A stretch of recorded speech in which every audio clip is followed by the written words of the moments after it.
A very warm good afternoon to all the students here. I want each one of you to settle down and then slowly we will start the session. Settled? Cool. All right. Show of hands, how many people have seen the paper from yesterday? And does future look bright?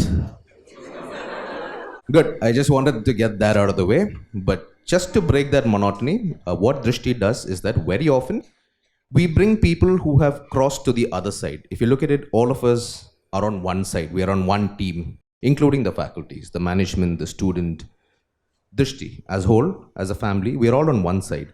And then there is a stage where members of the family move to the other side.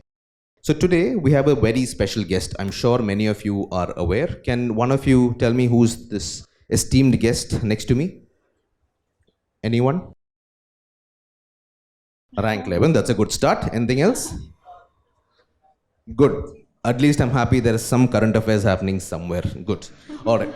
So with me is Miss Prasenjit Kaur, All India Rank 11. She's there with me as a special guest today. We had asked her if she's willing to come and just have a word with our students who probably, this we thought was the right time after the prelims. If you see the chat, the commentary that's happening, a lot of people are thinking, what's ahead for UPSC. So a lot of people were worried. And this is where I think a member who's gone through the same phase, can help you even better. Okay. So without much further ado, I'm not taking much time of yours. I will hand over the mic to Prasenjit. She will introduce herself. She will have a word of, conversation, but she's insisting that, instead of being a monologue, she would prefer it's interactive. So you all have queries, feel free to ask her. She's promised us around an hour and a half with us. All right. And after that, she's got a commitment. But before I finish this, I would also like, on behalf of the management, a small token of appreciation to Prasenjit, because we feel proud that we have only associated with her as part of the mock interview program. She was part, when she was giving her personality test, she was also part of the mock interview program that we did as part of the interview guidance program. So I'm just going to call my associate.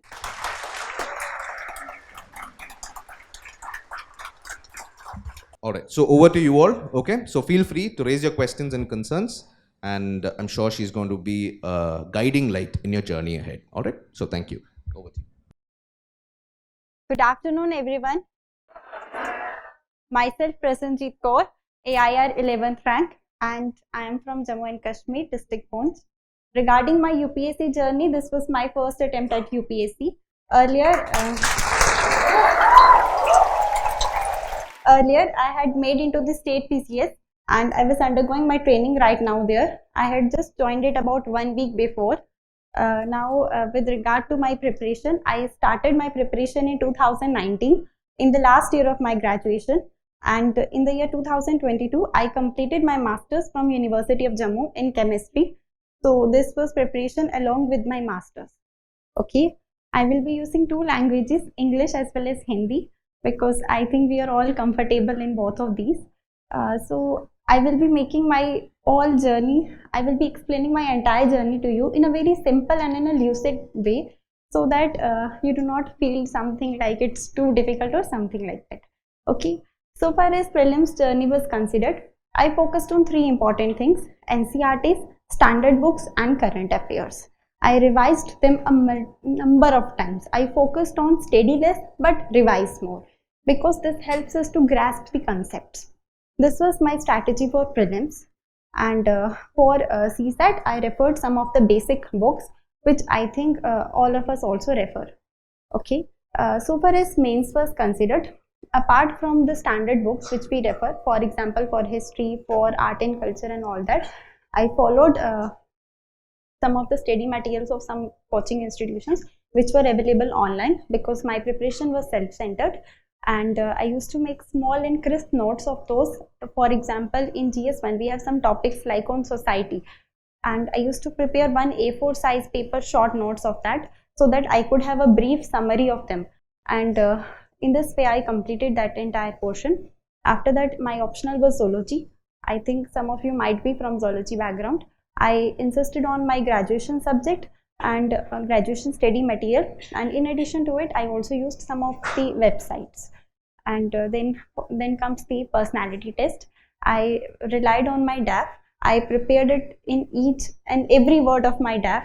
I focused on my subject, educational institutions from where I completed my education, and my state in specific. Then I took about 2 mocks, one in Rishti and one in another institution. And then finally I appeared for interview.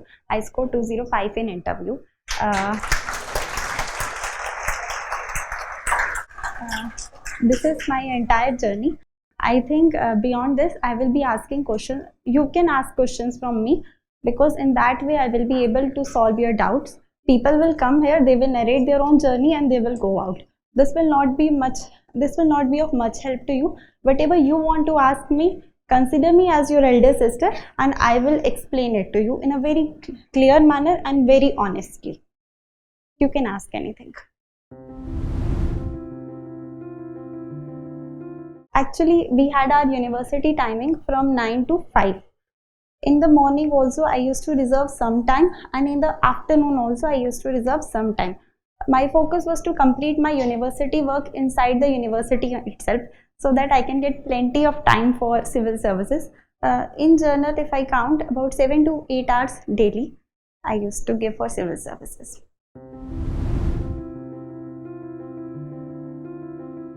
See, so far as civil services was considered, as I mentioned, I started my preparation in 2019. So from 2019 to 2020, I was clear with the so-called foundation of ancient history, medieval, modern, and all those things. Okay. Beyond that, my optional, I was not having any problem with my optional, because it was a part of my graduation. And so far as masters was considered, I was interested in it, so it was not a big thing for me.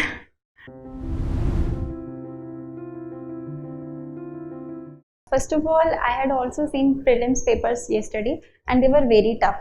But one thing we should keep in mind, if the paper is tough, that is for everyone. And if it is easy, and it's easy for everyone, cutoff will be according to that. So far as elimination technique is considered, I know it is a bit tricky now, but you should keep your morale high. It's not that अगर first time नहीं हुआ तो ऐसा कुछ नहीं होता ना, अपना मोरल को हाई रखना है और फिर वर्क करना. बट यही है कि यही ट्रिक यूपीएससी ने प्ले की है. बट अगर चीज़ें टफ हैं तो वो सबके लिए हैं, और कट ऑफ भी वैसे ही जाएगा. First of all, NCERTs from class 6 to 10th of 3 subjects, that is civics, history and geography. Science, I was having a background, so I do not need that. Then so far as the core subjects were considered, ancient history by R.S. Sharma sir, medieval by Satish Chandra sir, modern Indian history by Spectrum, polity by M. Lakshmikant sir, economy by Ramesh Singh sir, environmental science by Shankar IS, and art and culture by Nitin Singhania sir. In addition to it, geography by Majid Hussain sir. These were some of the basic sources. Yes, I preferred all the standard books.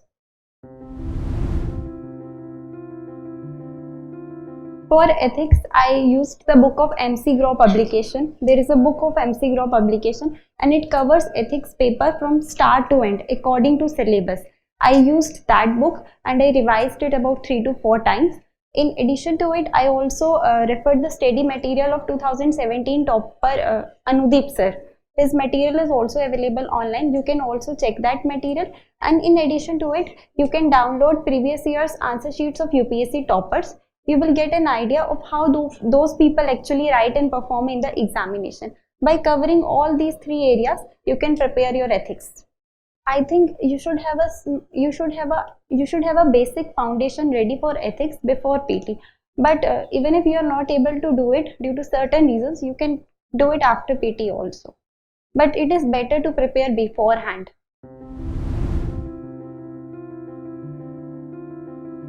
So far as I was considered, I found economics to be very difficult, because I was a science graduate, and for me economics was very difficult. I prepared handwritten notes of entire Ramesh Singh sir's textbook, and I relied on those handwritten notes. So the point is, whichever subject you find it difficult to study, just prepare crisp handwritten notes. You will get that idea of, you will get that very easily after preparing those notes, because it is written in your own handwriting, in your own way, and you can easily comprehend it. Trust me, that works really well. I started for example, today I have to study ancient Indian history. I will start from the front and I will end at the last. So I used to refer one book at a particular time. After completing one particular subject, I will move into the second subject. I was because the point was that I was not able to give entire day for civil services preparation. So that's why whatever limited slot of time I had at my disposal, I used to complete one stretch. I used to complete one subject at a particular time. That depends upon person to person. That depends upon the time that you also have. Definitely. Actually, when we start for civil services in the initial days, it appears like कि अगर history पढ़ रहे हैं तो geography निकल गया. It's very common to each and everyone. So for that, multiple times revision is important.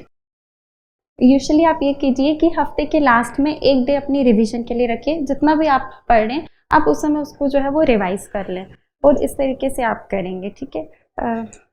Even when I was going for prelims examination, I actually have a habit of doing revision multiple times. So मेरा ये schedule था कि prelims से 3 दिन पहले मैंने पूरा syllabus revise करना होता था इन अ वेरी फास्ट मैनर. सो जैसे जैसे आप पढ़ते हैं आपको कंसेप्ट्स जो हैं वो सेटल होने लगते हैं आपके माइंड में और फिर आपके रिवीजन प्रोसेस भी फास्ट हो जाता है. बट वो जो इनिशियल स्टेजेस में होता है ना कि ये पढ़ा और वो भूल गया, that is common to each and every one. We are also part of this group only. Anything more?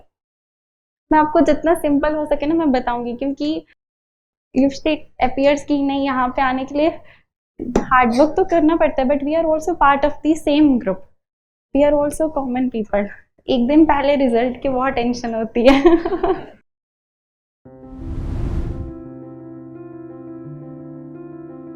Actually, I was having my graduation also and my 12th also in medical.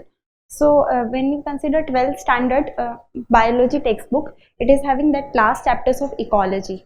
So I was having some firm foundation in it. In addition to it, I studied environmental science in all the 3 years of my graduation. I also studied it as a part of SWAYAM course in my masters also. So I was not having any problem with EVS. But for civil services, in addition to all this, I also relied on Shankar IS book. That book is present in the market. Might be you have purchased it. I relied on that. Current affairs are actually a supplementary to it. You can start answer writing when you have some firm knowledge about it. For example, you have completed modern Indian history. You can pick up ancient years, past years papers, and you can take up the questions which are related to history, modern Indian history, and you can write it down. You should have a practice of writing about 5 to 6 answers daily, and that too in a very stipulated time. For example, 7.5 minutes or 10 minutes as per the marks allotted to it. So you can start it before. जिस तरीके से हम ज़्यादा से ज़्यादा revision करते हैं ना तो आपके बेसिक्स क्लियर होते हैं और उसके बाद जो भी आप करंट अफेयर्स पढ़ते हैं ना वो अल्टीमेटली ऑटोमेटिकली आपके माइंड में क्लिक हो जाता है कि ये चीज़ इस चीज़ से रिलेटेड है. फॉर एग्जाम्पल, अगर किसी भी टेम्पल का, अभी कुछ रिसेंट न्यूज़ में वेस्ट बंगाल में एक टेम्पल के बारे में मेंशन किया जाता था, तो जब आप वो पढ़ोगे आपको अल्टीमेटली लगेगा कि हाँ ये उस स्टाइल से रिलेटेड है, ये टेम्पल उस तरीके से होगा. तो वो चीज़ स्लोली एंड ग्रेजुअली आपकी जैसे रिवीजन पक्की होती है, आपके कंसेप्ट क्लियर हो जाते हैं, तो वो ऑटोमेटिकली आपको लिंक कर जाता है. उसमें आपको मतलब इशू लेने की बात नहीं है, वो जैसे आपका कंसेप्ट क्लियर होंगे वो आपको खुद लिंकअप हो जाएगा. ठीक है. आजकल तो बहुत सी ऑनलाइन वेबसाइट्स पे आपको जो है करंट अफेयर्स की डेली साइनॉप्सिस मिल जाती हैं, तो आप उनको एक बार ग्लैंस कर दीजिए और उसके बाद मंथ के एंड पे जो भी आप मैगजीन पढ़ते हैं, चाहे वो दृष्टि की हो गया या किसी और कोचिंग इंस्टीट्यूशन का हो गया, आप उनको पढ़ लीजिए. ठीक है. दैट विल वंस अगर आप डेली पढ़ते हैं तो वो चीज़ पढ़ने आपके लिए मुश्किल नहीं होगी. 3-4 आवर्स में आप उसके साथ डन हो जाएंगे और उस तरीके से आप उसको कवर कीजिए. और उसमें भी आपको जो लगता है कि 1-2 बार रीड करके आपको जो चीज़ें भूल रही हैं, आप उनको बुलेट पॉइंट्स में एक पेपर के ऊपर नोट डाउन कर लीजिए, या अगर आप डिजिटली नोट्स बनाना चाहते हैं तो वो भी आप कर सकते हैं और फिर उस पर्टिकुलर पार्ट को आप रिवाइज कर सकते हैं. जी. Newspaper, you can prefer the Hindu newspaper. I also preferred the same. There is a book for CSAT from Magic series. It is known as something by the name of M.K. Pandey, I think. In addition to it, there is also a textbook from S. Chand Publication House. that R.S. Agarwal or है ना R.S. Agarwal. You can prefer these two books. In addition to it, you can check previous year's questions of CSAT. You can get an idea of how the questions are actually framed, and then after you can get an idea of how the questions are framed, which are the areas which they actually cover, and you can practice those previous year's questions. I will say that previous years, see, UPSC actually brings out only two things to us. One is the previous year's question papers and other thing is the syllabus. We should never neglect them. क्योंकि हम usually करते हैं test series के पीछे भागा, इसके पीछे भागा और हम प्रीवियस ईयर्स क्वेश्चन पेपर्स को भूल जाते हैं. हमें ये याद रखना चाहिए कि यही तो एक चीज़ है जो यूपीएससी हमें दे रही है और वो एक ऑथेंटिक सोर्स होता है अपार्ट फ्रॉम सिलेबस. तो इन दो चीज़ों को कभी भी नहीं भूलना है. प्रीवियस ईयर्स क्वेश्चन पेपर्स को चाहे आप जर्नल स्टडीज के लिए चाहे सी साइट के लिए, दोनों के लिए आप पढ़ो. आपको पता चलेगा. ये बात नहीं है कि क्वेश्चंस रिपीट होंगे, क्वेश्चंस तो ऐसा नहीं रिपीट होंगे, बट आपको आइडिया लगेगा कि क्वेश्चंस फ्रेम कैसे किए जाते हैं. वो चीज़ बहुत इंपॉर्टेंट होती है. I think 2 to 3 months before prelims अगर आपका मैथमेटिक्स स्ट्रॉन्ग है तो मैं ये कहूँगी, क्योंकि एक 2 to 3 months बिफोर प्रीलिम्स अगर आपका मैथमेटिक्स स्ट्रॉन्ग है, बट मेक श्योर कि जैसे प्रीलिम्स अप्रोच करें आप हफ्ते में एक बार सी सेट का पेपर ज़रूर दें.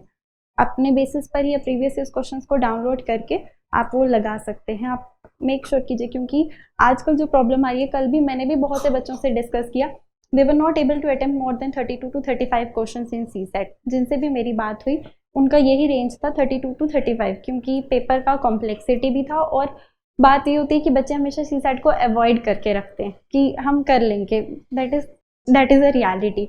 और उस चीज़ में क्या होता है कि कई बार आप जीएस में इतना ज़्यादा स्कोर करते हो बट सी सेट का इशू रहता है कि वो क्वालिफाई नहीं हो पाता.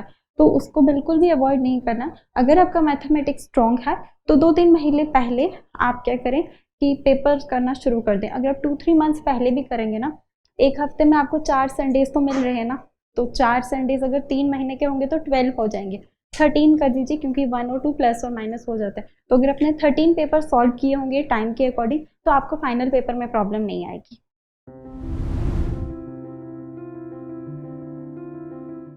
आप जो भी आप टेक्स्ट बुक ले रहे हैं आप उनका पहले 1 रीडिंग कीजिए, 2 रीडिंग कीजिए. 2 रीडिंग के बाद आपको माइंड में कुछ ना कुछ कंसेप्ट जो हैं वो आपके बैठ जाएंगे. 3rd रीडिंग जब आप कर रहे हैं तो आप अपने साथ एक नोटबुक या एक नोट पैड, जो भी आप प्रेफर करते हैं, आप अपने साथ रखिए. और जो चीज़ आपको लग रही है कि ये पॉइंट मुझे दिमाग में नहीं बैठा, आप उसको जॉट डाउन कर दीजिए. और उसके बाद जब आप उसको रिवाइज करेंगे तो अल्टीमेटली आपका वो पूरा चैप्टर या वो पूरा पोर्शन आपका रिवाइज हो जाएगा. तो शॉर्ट नोट में वही होता है कि जो चीज़ आपको लग रही है कि आपको रिमेंबर नहीं है वो आप लिख दीजिए. ठीक है. देखो, वो चीज़ आपकी डिपेंड करती है कि आप किस सब्जेक्ट में मतलब कंफर्टेबल होते हैं, उस चीज़ के ऊपर डिपेंड करता है. अगर आपको ये लग रहा है कि आपके पास टाइम लिमिटेड है और बहुत ज़्यादा कोर्स है जो आपको कंप्लीट करना है, तो उस सिचुएशन में आप कुछ चीज़ें जो है वो छोड़ सकते हैं. जैसे जब हमारा प्रीलिम्स था 2022 का, तो I was not able to revise art and culture portion, क्योंकि वो बहुत बल्कि होता है. नितिन सिंघानिया सर का टेक्स्ट बुक बहुत बल्कि है और मेरे पास इतना टाइम नहीं था अपने पास कि मैं उसको रिवाइज कर पाती, तो मैंने वो चीज़ छोड़ दी थी. बट अगर आप किसी चीज़ को छोड़ते भी हैं ना और नेक्स्ट डे आप प्रीलिम्स में जाते हैं, आपको अपने ऊपर कॉन्फिडेंस होना चाहिए कि मैंने इतना पढ़ लिया. पूरा तो किसी को भी नहीं आता ना. Have faith in your self कि मैंने जितना पढ़ा उससे मेरा प्रीलिम्स निकल जाएगा. ये कॉन्फिडेंस एक ऐसी चीज़ है ना जो लगती छोटी है बट होती बहुत बड़ी है. तो have faith in your self. अगर आपको कोई चीज़ छोड़नी है, अगर वो मैं छोड़ने भी उस सेंस में बोलूँगी कि अगर आपको पाउसिटी ऑफ द टाइम है, आपका 1-2 दिन बाद पेपर है और आप उसको कंप्लीट नहीं कर सकते, तो ही आप छोड़ें. बट छोड़ेंगे भी तो फिर भी फेथ रखें कि बाकी सब इतना कर लिया है कि मुझे इशू नहीं होने वाला है.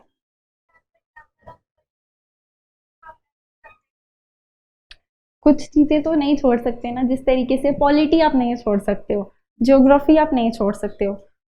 अगर जैसे मिडिवल इंडियन हिस्ट्री है वो हम थोड़ा सोच सकते हैं कि हम छोड़ सकते हैं, क्योंकि 1-2 क्वेश्चन ही फ्रेम होते हैं और कई बार वो भी नहीं आते हैं. तो कुछ तो बल्कि सब्जेक्ट्स होते हैं उनको तो छोड़ना सोच भी नहीं सकते.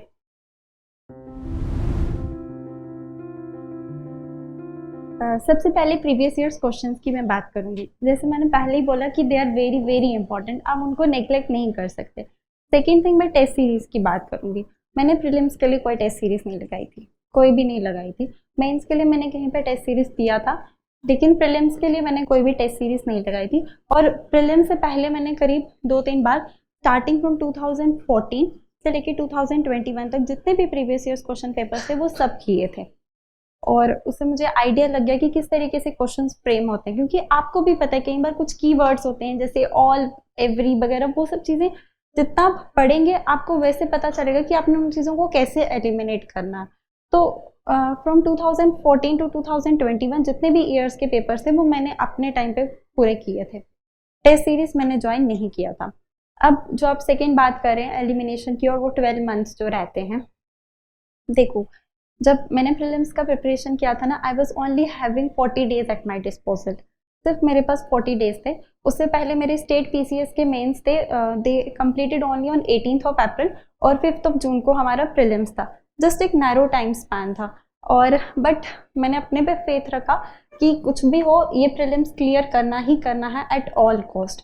आपके पास तो 12 मंथ्स हैं, और प्लेंटी 12 मंथ्स बहुत बड़ा टाइम होता है। अपने माइंड को क्लियर रखिए, चीज़ों के हौच पौच में मत आइए, एक टाइम पर एक चीज़ कंप्लीट कीजिए, फिर दूसरी कीजिए, प्रॉपर रिवीजन रखिए और आपका सिलेबस अच्छे से कवर हो जाएगा। 12 मंथ्स आर मतलब बहुत बड़ा टाइम होता है। जैसे मैंने आपको बताया मेरे पास सिर्फ 40 डेज थे, बट अगर मैं उस समय यही सोच के बैठ जाती यार 40 डेज में नहीं हो पाएगा, उस समय मेरे मास्टर्स भी चल रही थी, तो it was very difficult for me. But वो एक फेथ रखना है कि नहीं इस बार तो प्रीलिम्स निकालना ही निकालना है, चाहे कुछ हो जाए। अगर आपका इतना भी फेथ होगा ना, you will get through it. Optional तो आपने पहले प्रिपेयर करना है, क्योंकि प्रीलिम्स के बाद आपको इतना टाइम नहीं मिलेगा कि आप ऑप्शनल पढ़ें। ऑप्शनल आप पहले ही प्रिपेयर करके रखिए, सच दैट कि आपका 70 to 80% आपका ऑप्शनल पहले प्रिपेयर हो जाना चाहिए, अलॉन्ग विद जो भी आपने नोट्स वगैरह बनाने, जो भी चीज़ें वो आपकी 70 to 80% पहले ही कंप्लीट हो जानी चाहिए। सेकेंड थिंग जो आप बोल रहे हैं कि करंट अफेयर्स के लिए कितना टाइम लगाना, आप 4 मंथ 6 मंथ न्यूज़ के हिसाब से बोल रहे हैं? देखो आप जो करंट अफेयर्स कितने समय पहले आते हैं इसका कोई कुछ सेट तो है नहीं है ना, बट ऑन एंड ऑल आपको एक साल पहले से करंट अफेयर्स जो है आपने पढ़ने शुरू करने हैं, और जो भी आप पढ़ रहे हैं ना आप उनको रिवीजन करते रहिए। अब मतलब फॉर एग्जांपल एक हफ्ते में एक बार जो भी आपने पिछला पढ़ा आप उसको रिवाइज कर दीजिए। अगर आप लास्ट के 3-4 मंथ्स में आप रखेंगे कि मैंने जितने भी एक साल के करंट अफेयर्स है वो कंप्लीट करने, हो सकता है वो कंप्लीट हो भी जाएंगे और होंगे भी, बट वो आपको टाइमली बहुत ज़्यादा प्रेशर डालेंगे और बहुत ज़्यादा स्ट्रेस डालेंगे, और स्ट्रेस फैक्टर यूपीएससी की प्रिपरेशन में बहुत बड़ी चीज़ होती है। वो आपको जब स्ट्रेस डालेगी तो ज़रूरी है उस स्ट्रेस को अवॉइड ही कर दें, और इसलिए वीकली बेसिस पे उनको जो है आप रिवाइज करें। कोई बात नहीं, मेरे 10th में 96.4% थे, और 12th में 94.6 थे। I was position holder in both 10th and 12th। इसके साथ मेरा ग्रेजुएशन में 88.2% था, and I was the topper of Jammu university from science stream. और ऐसा कुछ नहीं था कि शुरुआत से टॉपर थे। अगर मेरे मतलब 6-7 के आप मार्क्स देखोगे ना, देवर इन 80s ओनली, बट उसके बाद मैंने मेहनत की।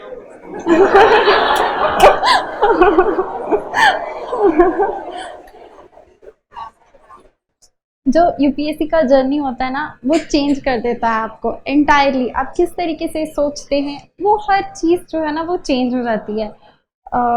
मेरे केस में भी बहुत सी चीज़ें चेंज हुई डेफिनेटली। जब हम प्रिपरेशन अपनी स्टार्ट करते हैं तो हमें तो कुछ भी नहीं पता होता है, कुछ भी नहीं, और आहिस्ता आहिस्ता आपका नॉलेज बेस भी बढ़ता है। जैसे आपका नॉलेज बेस बढ़ता है आपकी जो थिंकिंग के हॉरिजॉन्स होते हैं ना वो एक्सपैंड हो जाते हैं, तो वो चेंज तो आता है।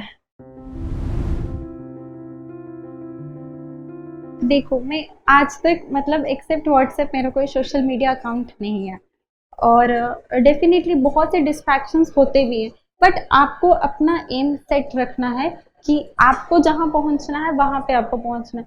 अल्टीमेटली जो रिस्पेक्ट होता है ना जिसके लिए हम हर एक इंसान क्रेव करता है, वो रिस्पेक्ट तभी आपको मिलता है जब आप अपने एम के ऊपर पहुँच जाते हैं ना। तो आपको डिस्ट्रैक्शंस तो होंगी, आपको हर जगह पर डिस्ट्रैक्शंस आएंगे, बट आपको अपना फोकस बना के रखना है, and do not let those distractions Daryl you from your path. वो तो कॉमन होती है, वो हर इंसान को आती हैं, वो कॉमन होती है। आपको कोई फ्रेंड बोलेगा कि आज हमने यहाँ चलना है, बट वो आपके ऊपर है कि आपको कहना है कि नहीं मैंने नहीं जाना, मैंने अपना कुछ काम करना है। वो हर किसी को आएंगे, आपको आपके फ्रेंड्स भी बोलेंगे। That is something which is very common, but आपको फोकस रखना है, आपको अपना टाइम कैसे यूज करना है वो आप बताएंगे।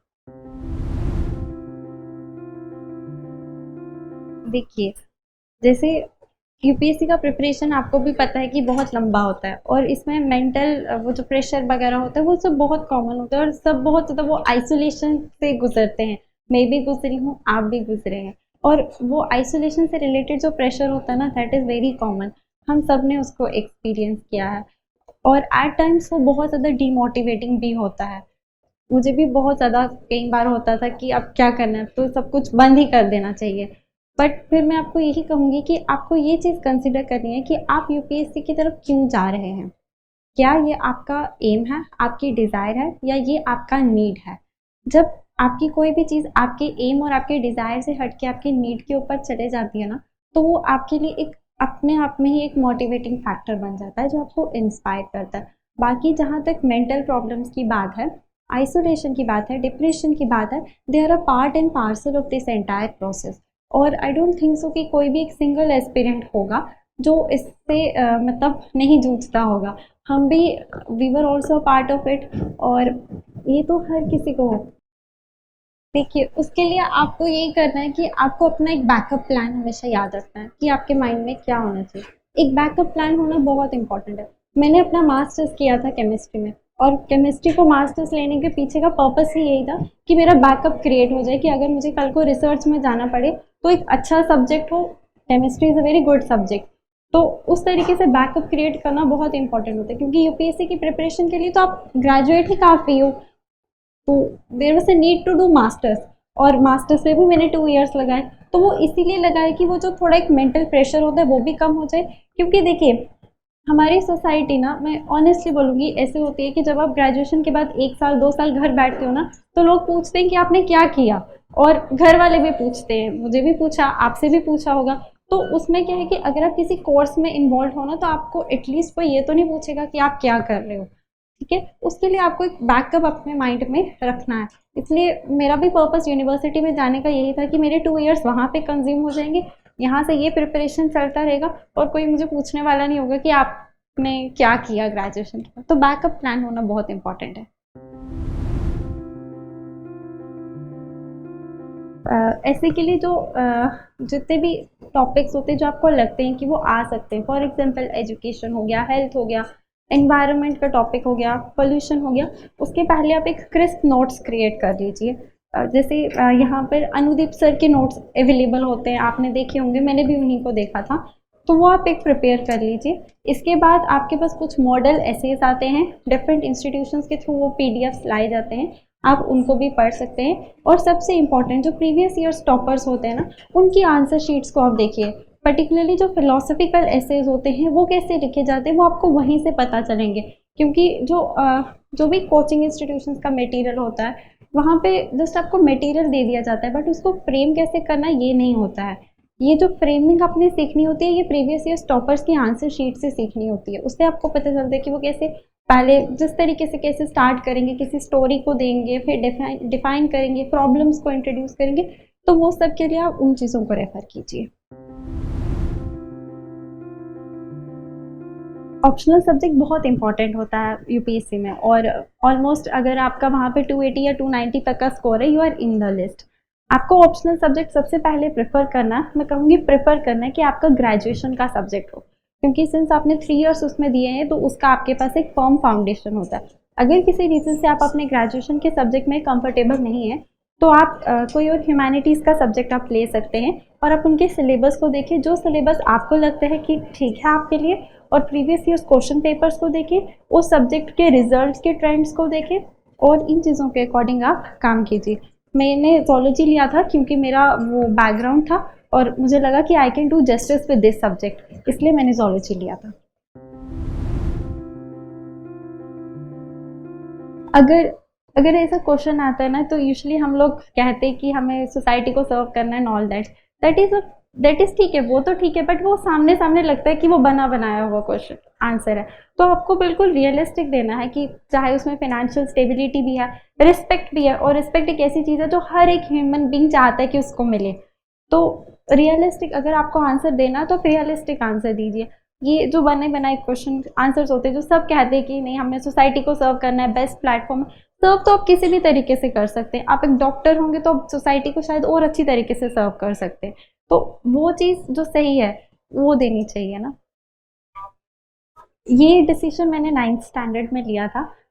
9th स्टैंडर्ड में आई रेड एन आर्टिकल जहाँ पे डिस्ट्रिक्ट कलेक्टर के जो भी उनकी एक रोल होता है, उनकी क्या अहमियत होती है डिस्ट्रिक्ट में, उसको मैंने पढ़ा और I was very influenced with it. तो मुझे लगा कि ये एक अच्छी चीज़ रहेगी जो मैं कर सकती हूँ, और तब मैंने डिसाइड किया था कि मैंने यूपीएससी की तरफ, सिविल सर्विसेज की तरफ जाना। Last year of graduation 2019।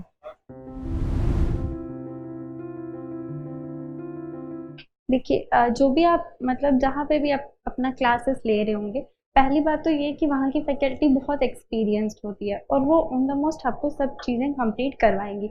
But ऐसा भी होता है जब हम भी पढ़ाते हैं, अगर हम पढ़ाते हैं कहीं पे, तो होता है कि हमसे भी कुछ चीज़ें छूट जाती हैं। तो वो आप फिर अपने बेसिस पे कीजिए, और अगर उसमें आपको कुछ डाउट है तो आप अपने टीचर से कंसल्ट कीजिए। वो कभी आपको मना नहीं करेंगे कि हमने आपको नहीं पढ़ाना है। पहले आप ट्राई कीजिए कि आप खुद कर सकते हैं। फॉर अब देखिए ना, अगर सिलेबस 100% है तो 98% तो वो आपको कंप्लीट करवाएंगे ही। 2% हो सकता है कि there are number of issues कि वो आपको 2% ना करवा पाए। आप ट्राई कीजिए कि आप वो 2% खुद कंप्लीट कर सकें। अगर आपको नहीं कंप्लीट होता है तो आप अपने टीचर से बोलिए, वो आपको समझा देगा। क्योंकि देखिए यहाँ पे ना कोई एम्बिट नहीं होता है। फॉर एग्जाम्पल अगर एक टॉपिक है, आपको पॉवर्टी का टॉपिक है, आपको टीचर ने हर एक एंगल कवर करवाया, बट फिर भी कुछ ना कुछ तो होगा जो रह जाएगा।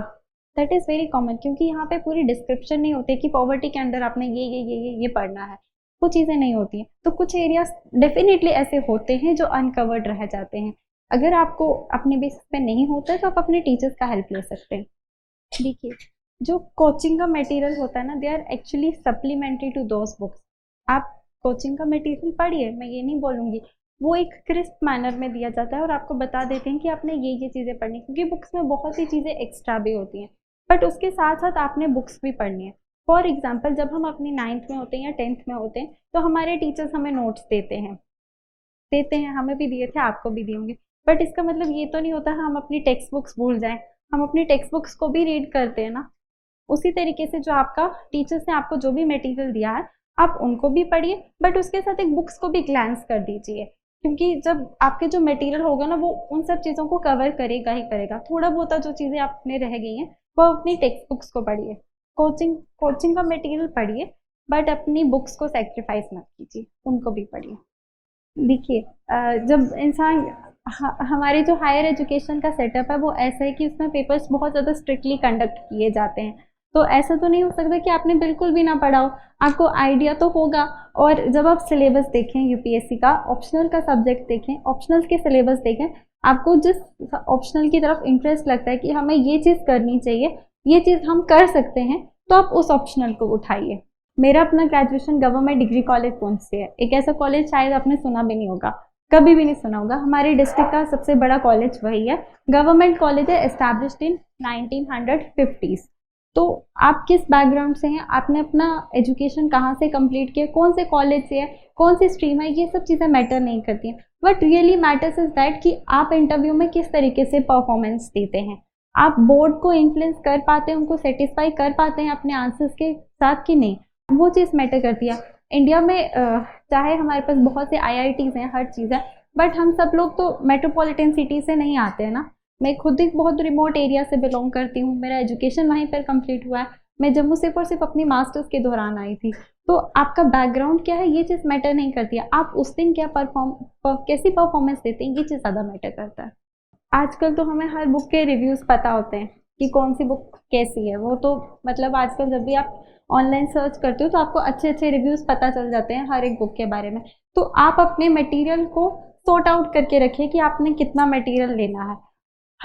हर एक टेक्स्ट बुक के पीछे भागना वाइज डिसीजन नहीं होता है, क्योंकि आप उसको रिवाइज नहीं कर पाएंगे। और रिवीजन, चाहे मैं बार बार बोल रही हूँ, बट रिवीजन एक ऐसी चीज़ है जो बहुत ज़्यादा इंपॉर्टेंट है, बहुत ज़्यादा इंपॉर्टेंट है, क्योंकि उसके बिना कुछ भी नहीं हो सकता। आई वुड से अपने रिसोर्सेज को लिमिट करके रखिए, जितना ज़्यादा लिमिट हो सकता है। मैंने आपको 8 स्टैंडर्ड बुक्स बताई अभी, और मेरे टेबल पे आपको यही 8 स्टैंडर्ड बुक्स मिलेंगी। इसके अलावा आपको कोई और टेक्स्ट बुक नहीं मिलेगी। हमारे पास ज्योग्राफी की जीसी लियोंग भी होती है, बट मैंने भी कभी उसको नहीं पढ़ा, क्योंकि मैंने बस एक ही के ऊपर स्टिक किया। एक टेक्स्ट बुक काफ़ी है। आप कोई भी उठाएं टेक्स्ट बुक, एज पर जो भी रिव्यूज़ होते हैं उनको पढ़ के उठाएं, और उसी के ऊपर स्टिक रखें कि जो भी होगा इसी से कवर होगा, इसके ऊपर कुछ नहीं।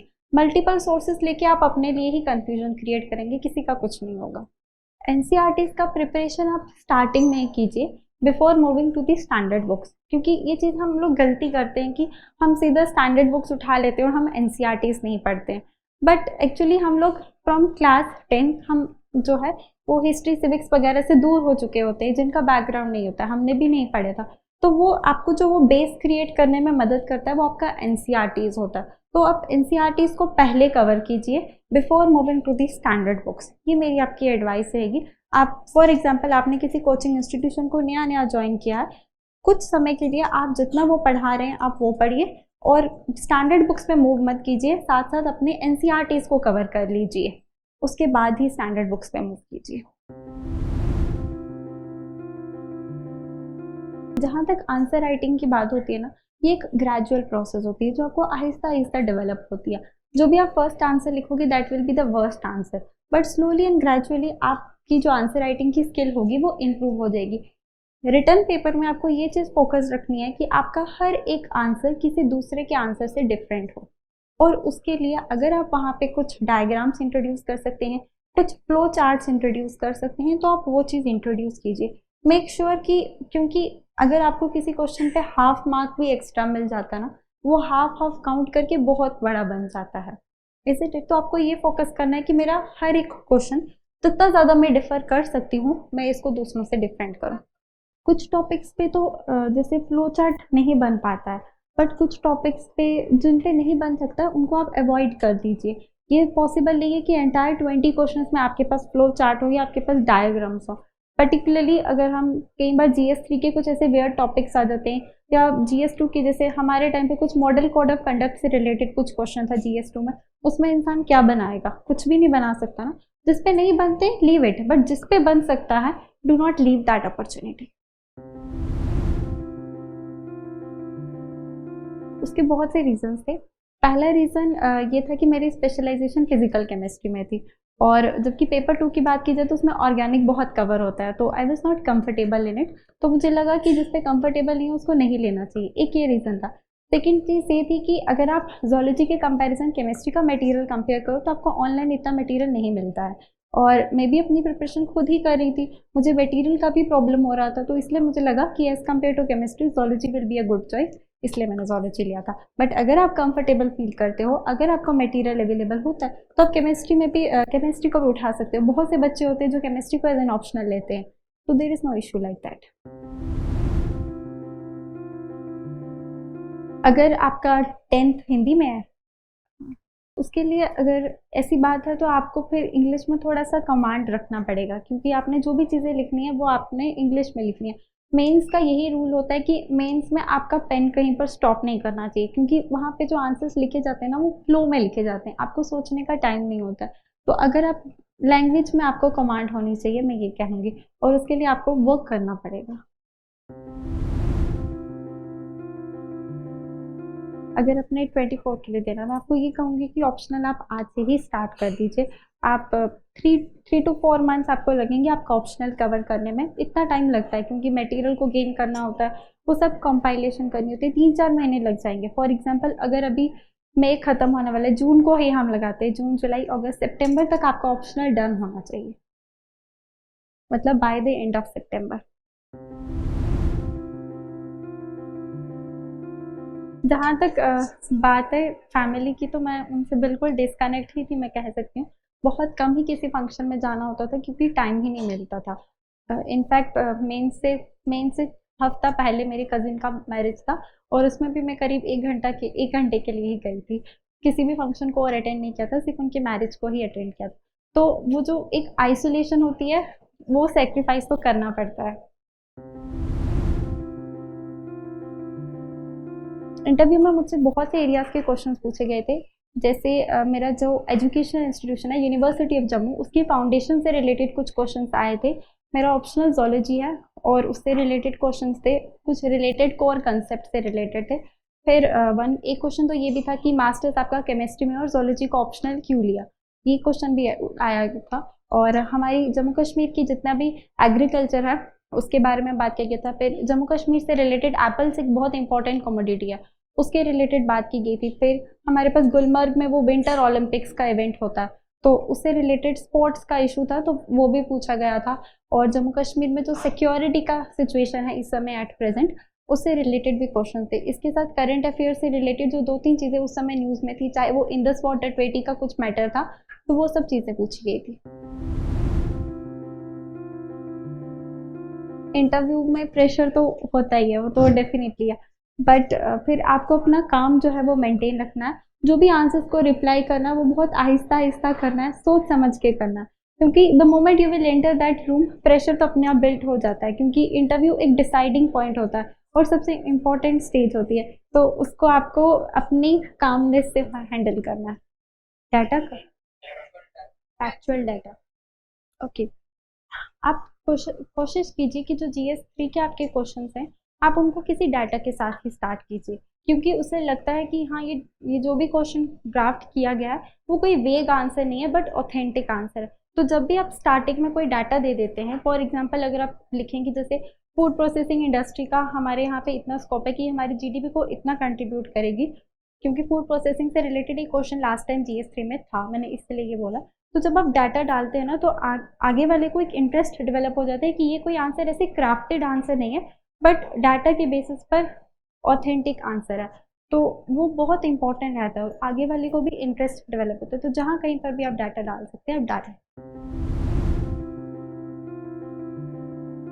ऐसे जैसे मैंने आपको ऑलरेडी बताया, मैंने अनुदीप सर के जो वो ड्राफ्ट मटेरियल था उनका ऑनलाइन अवेलेबल है, आप उनको पढ़ सकते हैं। इसके साथ बहुत से कोचिंग इंस्टीट्यूशंस के भी आपको ऑनलाइन जो है वो मिल जाते हैं, PDFs मिल जाते हैं ऐसे के, आप उनको पढ़िए। और इसके साथ प्रीवियस ईयर टॉपर्स की आंसर कॉपीज, क्योंकि वो आपको बता देंगे कि किस तरीके से उन्होंने लिखा होगा, तो ये 3 चीज़ें आप उठा सकते हैं। जिस दिन हमारा एसए का पेपर था उससे पहले मैंने करीब 20 to 25 एसेज के ब्लू प्रिंट्स प्रिपेयर किए थे, ड्राफ्ट नहीं किया था। ड्राफ्ट तो मैं पहले करती थी काफ़ी, आई यूज टू डू अबाउट मतलब जैसे होता था ना 2 एसेज जो हैं वो हफ्ते में 1 लिखने होते थे, 1 वीक में 2 एसेज लिखने होते थे, बट इसके साथ साथ ड्राफ्टिंग का काम जो है वो होता है। ब्लू प्रिंट प्रिपेयर करना ही सबसे इंपॉर्टेंट होता है ऐसे में। वंस आपका ब्लू प्रिंट प्रिपेयर्ड है आपको लिखने में प्रॉब्लम नहीं होगी। जिस दिन हमारा मेन पेपर था ऐसे का, I think it was on 17th की 18th को ऐसे कुछ था सितंबर के महीने में, तो उस दिन से पहले मैंने करीब 20 to 25 ऐसे प्रीवियस ईयर्स के वो मैंने उनका ब्लू प्रिंट प्रिपेयर किया था, ताकि जब एक्चुअल एग्जाम में मैं जाके बैठूं तो मुझे प्रॉब्लम ना आए, क्योंकि 21 के ऐसे के टॉपिक्स बहुत वेग आए थे एज कम्पेयर टू 22, तो इसलिए जी। इसमें देखिए जब आपको आपका जो ऐसे का पेपर होता है वो 2 सेक्शंस में डिवाइड होता है, सेक्शन A एंड B। आपको कोई भी एक टॉपिक सिलेक्ट करना है जिसमें आप कंफर्टेबल होगे, और उसके बाद आपने क्या करना है कि सबसे पहले उससे रिलेटेड जो मैं किया करती थी कुछ इंसिडेंट उससे रिलेट कर देना पहले, ठीक है। जैसे फॉर एग्जांपल हमारे टाइम पे एक ऐसे था कि आपको रूफ को तब रिपेयर करना है जब सन शाइन कर रहा हो, तो उसमें मैंने कुछ कोविड से रिलेटेड कुछ कहा था, और उससे पीछे जो एक फ्लू हुआ था H5N1 वाला 2014 में, उससे रिलेट करके मैंने उसको इंट्रोड्यूस किया था कि तब जब मैसेज अगर लिया तो ये बेटर हैंडल हुआ। तो मतलब उस तरीके से आप कोई भी स्टोरी को क्राफ्ट करके लिख सकते हैं। इसके बाद मेरा ये होता था कि मैं ऐसे की पूरी साइनॉप्सिस दे देती थी कि इस हिस्से में हमने ये चीज़ें लिखनी है। उसके बाद 3rd टॉपिक में मैं उसको डिफाइन कर देती थी कि ऐसे क्या है। उसके बाद 4th होता था कि उसके डिफरेंट एरियाज को कवर करना, सोशल, इकोनॉमिक, पॉलिटिकल वगैरह। फिर उसके बाद जो भी प्रॉब्लम्स हैं और जो आगे स्टेप्स लिए गए हों, फिर कंक्लूजन। तो ऐसे ब्लू प्रिंट प्रिपेयर किया जाता है।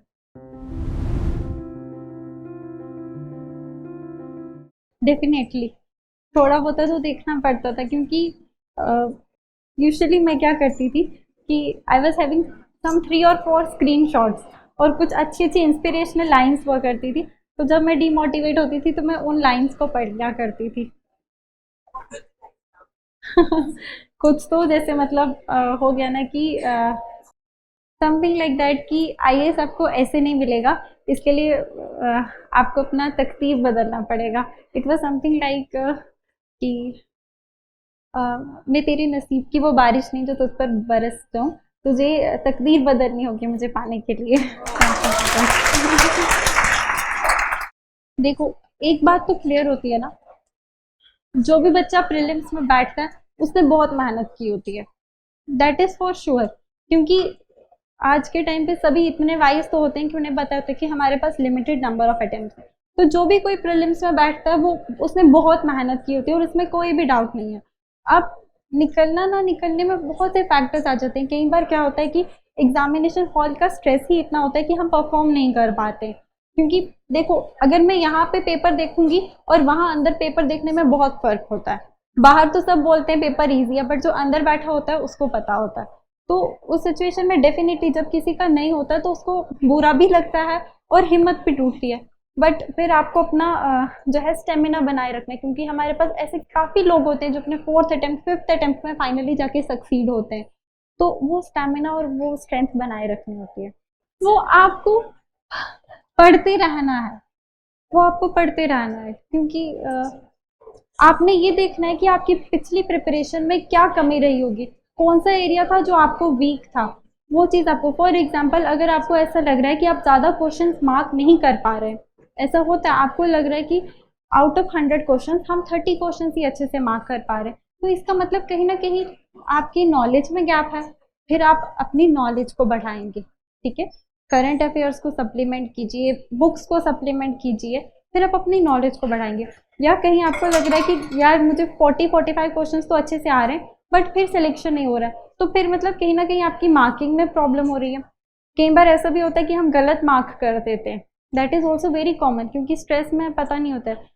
तो उस चीज़ के ऊपर काम करना है, जहाँ पे आपको लग रहा है कि आप लैग कर रहे हैं वहाँ पर आपको काम करना है।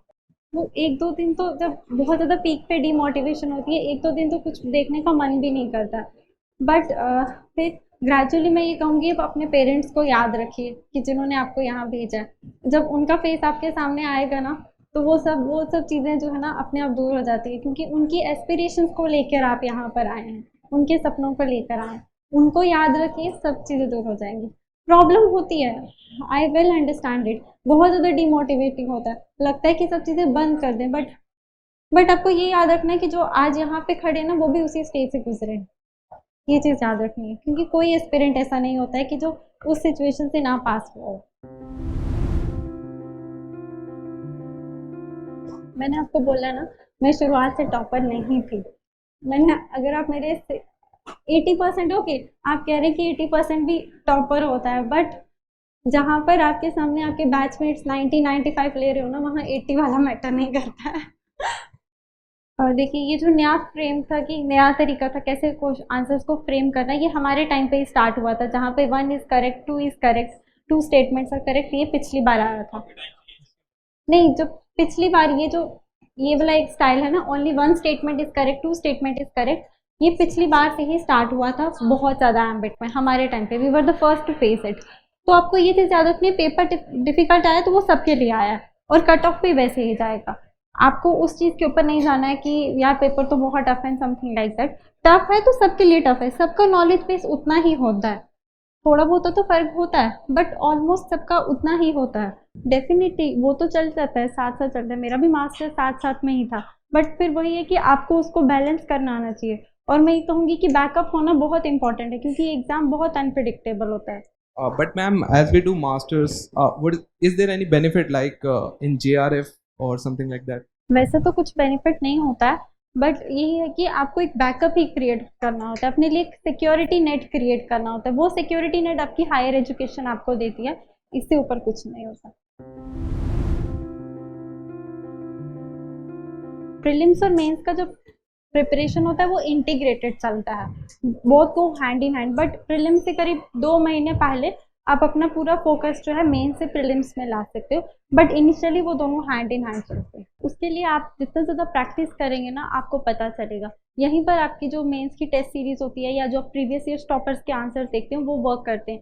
क्योंकि फॉर एग्जांपल एक क्वेश्चन अगर सिटीजन चार्टर पर आता है, सिटीजन चार्टर जब हम पढ़ते हैं तो वो तो 7 to 8 पेजेस का हो जाता है प्रिंटेड में, हैंड रिटन तो उससे भी ऊपर जाता है। बट जब आप स्लोली एंड ग्रेजुअली आप लिखोगे आपको पता चलेगा कि कौन सी चीज़ इसमें लिखनी है और कौन सी चीज़ एग्जामिनर का इंटरेस्ट अट्रैक्ट करके आपको वहाँ पे मार्क्स देगी। ये skill slowly and gradually develop होती है। उसके लिए आप ऑनेस्ट आंसर दीजिए, क्यों क्या रीज़न था कि आपने इसको नहीं चुना। फॉर एग्जांपल मेरा मास्टर्स केमिस्ट्री में था और अगर कोई केमिस्ट्री वाला होता है और वो कोई और उठाता है तो वो तो क्वेश्चन आता ही है। तो मैंने उनको बिल्कुल ऑनेस्टली कहा था कि इस पोर्शन पे मुझे इतना कमांड नहीं था, एक चीज़, और दूसरा मैंने रिसोर्सेज को कहा था। तो आपको जो रीज़न लगता है आप वो बोलिए। And those people are very smart there, जितनी हमारी एज नहीं होती है उतना उनका एक्सपीरियंस होता है। तो अगर हम कुछ गलत बोलेंगे वो पकड़ लेते हैं। ऑनेस्टी होनी चाहिए, honesty only rewards. Actually state PCS का एग्ज़ाम यूपीएससी के मेंस के पहले हुआ था अप्रैल 2022 में लास्ट ईयर, और यूपीएससी का प्रीलिम्स तो जून में हुआ था। बट डेफिनेटली उसने मुझे बहुत ज़्यादा हेल्प किया यूपीएससी में, क्योंकि पता चल जाता है आंसर्स कैसे लिखने हैं। एक बार जब आपकी किसी चीज़ में इवैल्यूएशन हो चुकी होती है ना तो आपको पता चल जाता है कि आपने क्या गलतियाँ की होंगी इसलिए आपके इतने मार्क्स आए फाइनल। क्योंकि जो हम मॉक्स देते हैं और जो एक्चुअल इवैल्यूएशन होती है उसमें फ़र्क तो होता ही है।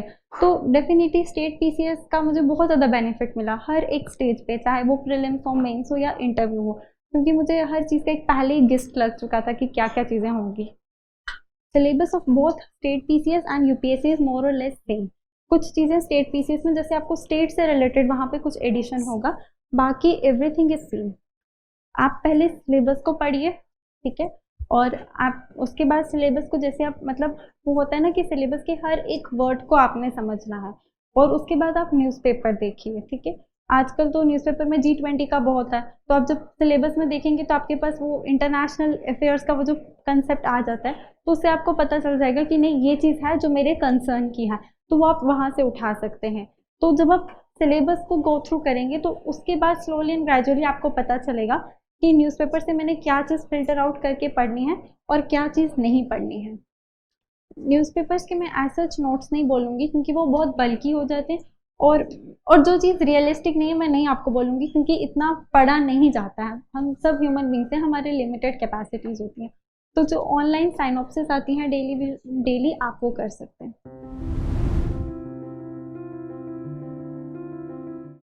मैंने पॉलिटी के लिए लक्ष्मीकांत ही पढ़ा था, क्योंकि अब जैसे हमें क्वेश्चन आया था वाइस प्रेसिडेंट के रोल से रिलेटेड, तो वो तो आपका वहीं से कवर हो जाएगा। अगर आपने लक्ष्मीकांत हॉलिस्टिकली पढ़ी है, अच्छे से पढ़ी है, तो ऐसा कुछ नहीं है कि वो खाली पॉलिटी के लिए, आपका मेंस भी कवर होगा। पॉलिटिकल जो भी पार्ट है, पॉलिटी का part apart from the governance part, वो आपका कवर हो जाएगा। Be confident in it. आपको डी के बाद या किसी और के लिए मूव करने की ज़रूरत नहीं पड़ेगी, बट प्रोवाइडेड आपने वो अच्छे से पढ़ी है इसलिए। न्यूज़पेपर नो, न्यूज़पेपर की नहीं मैं बनाती थी क्योंकि इतना पॉसिबल नहीं होता है, ना ही इतने नोट्स बनाना पॉसिबल होता है, ना ही उनको रिवाइज करना पॉसिबल। एक बार जब आपने जो भी अगर एक टॉपिक आपने बनाया हुआ है, आपने लिखा हुआ है, अगर उसके बाद वो दोबारा न्यूज़ पे आ रहा है तो कुछ ना कुछ तो उसमें नया एडिशन हुआ होगा तभी वो आया होगा। अगर जो भी नया एडिशन है खाली वो लिखिए, बाकी अपना टाइम मत वेस्ट कीजिए। Ma'am congratulation firstly. Thank you. Ma'am actually मुझे ये पूछना था, मैम कोचिंग से हमें मैगजीन तो मिलती है फिल्टर आउट होके, बट मैम न्यूज़पेपर में हम कौन सा सेक्शन ज़्यादा इंपॉर्टेंट रखें, मतलब वो डिफरेंशिएट नहीं कर पाते। मैम टोटली मैगजीन पे ही डिपेंड रहे या न्यूज़पेपर पे? आप न्यूज़पेपर पढ़ सकते हैं, जैसे द हिंदू हो गया या कुछ और भी आप पढ़ सकते हैं, और जो आपका मंथली होता है आप उसको उसके साथ सप्लीमेंट कर सकते हैं। एक्चुअली क्या होता है कि अगर आप न्यूज़पेपर्स नहीं पढ़ेंगे तो अगर आप मंथली आप पढ़ेंगे एक बार तो आपको वो हो सकता है वो डिफ़िकल्ट लगे कवर करने के लिए, ठीक है। ये बात नहीं है कि न्यूज़पेपर ना पढ़ के कुछ नहीं, अगर आपने न्यूज़पेपर नहीं पढ़ा तो आपका सिलेक्शन नहीं होगा, ऐसा भी नहीं है। अगर आपने करंट अफेयर्स कवर किए हैं तो वो कुछ इशू नहीं है, बट ये होगा कि आपको डिफ़िकल्टी ज़रूर आएगी। मैम एनालिसिस तो देख सकते हैं ना, एनालिसिस अगर न्यूज़पेपर का हाँ देख जी, ले हाँ, और मैगजीन। आजकल तो काफ़ी एनालिसिस आते हैं, वो आप देख सकते हैं। Thank you. जब जैसे जैसे सिलेबस कवर होता है ना वैसे वैसे रिवीजन का प्रेशर बढ़ता जाता है, and that is very natural. और उसके लिए आपने क्या करना है, स्लोली एंड ग्रेजुअली अपने रिवीजन का टाइम बढ़ाना है, क्योंकि जैसे आप सिलेबस कवर करते जाएंगे, जो नई चीज़ें पढ़ने को वो कम होती जाएंगी और पीछे वाली बढ़ती जाएंगी, तो अब आपको पीछे वाले के ऊपर ज़्यादा टाइम देना है, ये चीज़ होती है। रिवीजन के लिए ये नहीं होता है कि खाली संडे ही हो, ठीक है, आप डेली बेसिस पे आप अपने टॉपिक्स रख सकते हैं। फॉर एग्जांपल आज के दिन आपको इन्वायरमेंटल साइंस के पहले 5 chapter for example Shankar IAS के रिवाइज करने हैं, तो आप डेली बेसिस पे कहीं ना कहीं थोड़ा बहुत टाइम तो निकल ही जाता है मॉर्निंग में या इवनिंग में अपार्ट फ्रॉम द क्लासेस, तो उस तरीके से आप कवर कर सकते हैं। खाली संडेज के ऊपर डेफिनेटली पॉसिबल नहीं होता है, तो डेली बेसिस पे आपको करना पड़ेगा। आपको क्लास यहाँ पे देखिए, this is how where you have to manage time. आप जैसे यहाँ पे कुछ लंच ब्रेक होगा या कुछ भी होता होगा, वहाँ पर भी आप थोड़ा सा टाइम निकाल लीजिए अपना काम करके, उसके बाद आप साइड पे बैठ जाइए और थोड़ा सा जितना भी आपका पोर्शन है आप कवर कीजिए। You have to smartly handle your time कि इतना रिवाइज करना है आज, तो वो करना ही है, क्योंकि अगर आप नहीं करेंगे ना तो वो बिल्टअप हो जाएगा, आज के 5 कल के 10 बन जाएंगे, फिर 15, और वो आपको प्रेशर क्रिएट होगा। तो ट्राई कीजिए कि जितना प्रेशर जैसे रिलीज होता है उसको आप अपने ऊपर से बर्डन को हल्का कीजिए, डेली रिविजन करनी ही पड़ेगी। Thank you ma'am. State PCS मैंने पहले दिया था और उसके बाद मैंने यूपीएससी दिया। स्ट्रैटेजीज मोर और लेस सेम ही थी, बट ये है कि जो स्टेट पीसीएस के एक्सपीरियंसेस थे उन्होंने मुझे यूपीएससी में बहुत मदद किया, क्योंकि आप फर्स्ट टाइम मेंस लिख रहे होते हैं, आपको बहुत सी चीज़ें नहीं पता होती हैं, है ना, बहुत सी चीज़ें नहीं पता होती हैं। जो एक सस्टेनिंग वो 2 बार एक दिन में 2 पेपर्स देना, फिर अगले दिन भी 2 पेपर्स देना, वो खुद में बहुत बड़ा हेडेक होता है। और वो जब आप, मेरे केस में ये था कि मुझे जब स्टेट पीसीएस का एक्सपीरियंस हो गया था तो मेरे लिए ये इतना टफ नहीं, मतलब टफ तो था डेफिनेटली, बट वो एक एक्सपीरियंस के साथ थोड़ा सा अच्छा रह गया था। तो ये चीज़ थी, बाकी डिफिकल्टी डिफरेंसेस कुछ नहीं होते, सिलेबस आर सेम, क्वेश्चंस भी सेम सेम तरीके से ही कंपाइल किए जाते हैं, that is there is not much difference in it. State, अगर आप यूपीएससी की प्रिपरेशन करते हैं ना तो आपके लिए स्टेट पीसीएस डिफिकल्ट नहीं होगा। अगर आप स्टेट पीसीएस की प्रिपरेशन करते हैं तो यूपीएससी आपके लिए डिफिकल्ट होगा, क्योंकि यूपीएससी का एम्बिट बहुत बड़ा है और स्टेट पीसीएस उसके अंदर ही कवर हो जाता है। तो ये चीज़ होती है। रेडी आप देखो, डेवलप करें। देखो यूपीएससी जो है ना, इसकी प्रिपरेशन में अपने कई लोग क्या करते हैं कि शुरुआत के दिन में 18-20 आवर्स देते हैं per day, but as humans हम उतना नहीं अफोर्ड कर सकते। आप 4-5 दिन 18-20 घंटे पढ़ेंगे, उसके बाद आप टायर्ड हो जाएंगे, तो आप डेली 6 to 7 आवर्स दीजिए। जब हमने स्टार्ट किया था प्रिपरेशन तो यूपीएससी के लिए हार्डली 2-3 घंटे डेली बेसिस पे देती थी, फिर वो आहिस्ता आहिस्ता जो है वो इंक्रीज हुआ, वो ग्रेजुअल इंक्रीज होता है। ये भी होता है कि पेपर, अब ये भी नहीं मैं कहूँगी कि 6 to 7 hours he per day, exam से पहले शायद 18 आवर्स भी पढ़े होंगे, इमीडिएटली बिफोर द एग्जाम्स उतना भी पढ़ा होगा, वो आपको भी पता है उतना पढ़ना ही पड़ता है, क्योंकि सिलेबस ही इतना बड़ा होता है। एग्जाम के इमीडिएटली पहले तो उतना भी पढ़ा है, 1 हफ्ता पहले उतना भी पढ़ा है, बट डेली बेसिस पे 6 to 7 आवर्स।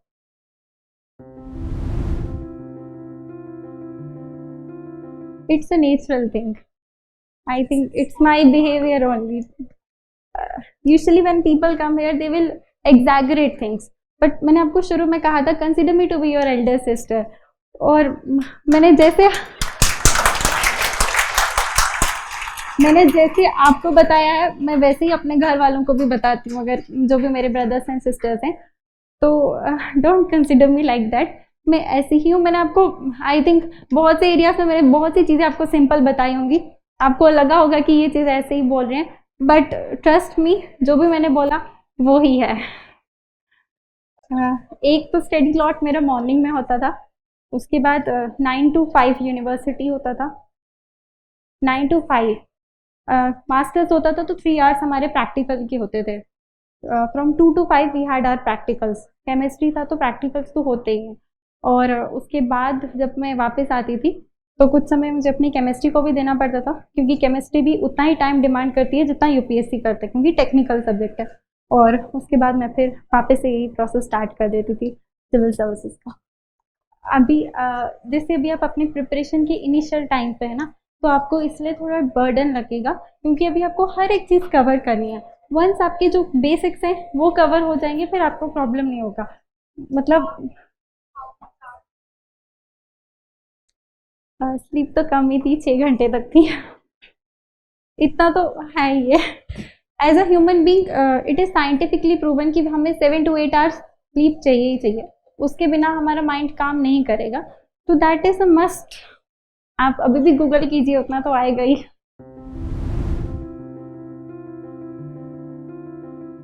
देखिए, जो भी इंटरव्यू तक पहुंचता है उन्होंने बहुत हार्ड वर्क किया होता है और यूजुअली बहुत नैरो। फिर उसके बाद यही है कि आपको फिर से वर्क करना है और वही है कि आपने अपनी स्ट्रेंथ बना के रखनी है। हमारे पास कितनी एग्जाम्पल, डेफिनेटली वो सिचुएशन हैंडल करनी बहुत टफ होती है। यहाँ पे खड़े होके बोलना कि अगर नहीं हुआ दोबारा अटेम्प्ट करना बहुत इजी होता है, बट प्रैक्टिकली बहुत डिफिकल्ट होता है। लेकिन फिर वही बात है ना कि अगर आपके पास ऑप्शन नहीं है तो आपको तो करना ही पड़ेगा ना। वो हिम्मत अब देखिए ना, जहाँ आपने 7 to 8 hours 7 to 8 years sacrifice किए हैं, अगर आपके पास एक अटेम्प्ट बचा है तो आपको फिर से मतलब उन 7-8 ईयर्स के साथ तो जस्टिस करना है ना, ताकि कल को आपके मन में गिल्ट ना रह जाए कि अगर एक अटेम्प्ट था, अगर उसको दे दिया होता तो हो सकता था कुछ और होता। कितने लोग होते हैं, अब मैं नाम नहीं लूँगी बट आपको भी पता है, कितने लोग होते हैं जो कि पहली बार इंटरव्यू तक पहुँचते हैं, दूसरी बार तीसरी बार पहुँचते हैं, बट फाइनल सिलेक्शन में नहीं होते और सडनली उसके बाद they become toppers. Top 10, top 20, top 30, कितने एग्जाम्पल्स हैं, नाम तो मैं भी नहीं लूँगी, आपको भी पता है, सबको पता होती है। तो दैट्स थिंग। ओके।